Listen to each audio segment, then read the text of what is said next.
Membaca Al-Fatihah. Bacaan Al-Fatihah merupakan salah satu rukun sholat. Nabi SAW bersabda, tidak sah sholat seorang yang tidak membaca Al-Fatihah. Hal ini berdasarkan riwayat Bukhari dan Muslim. Nabi SAW membaca Al-Fatihah dengan tartil dan berhenti pada setiap ayat. Allahu Akbar.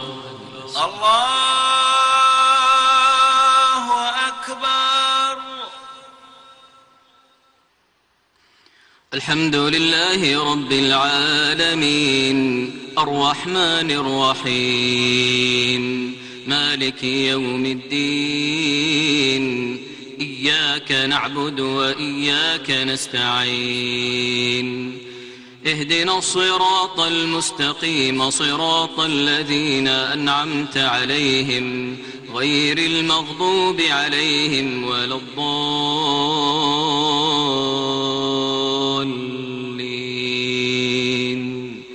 آمين. Untuk bacaan Maliki Yaumiddin ada dua macam bacaan. Yang pertama, dengan memanjangkan mim sehingga dibaca Maliki Yaumiddin.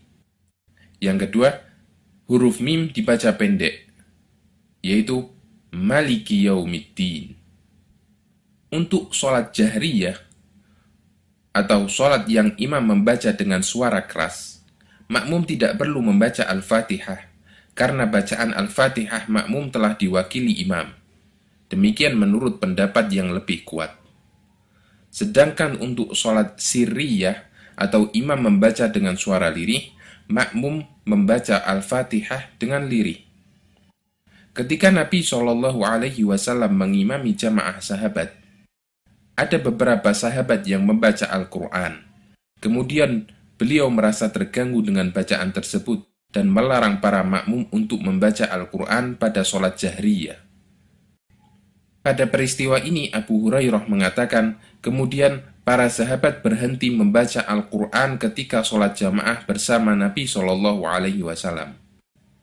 Dan beliau membaca dengan suara keras yang terdengar oleh makmum, dan mereka membaca sendiri tanpa suara bila imam tidak mengeraskan bacaannya. Hal ini berdasarkan riwayat Bukhari dan Imam Malik.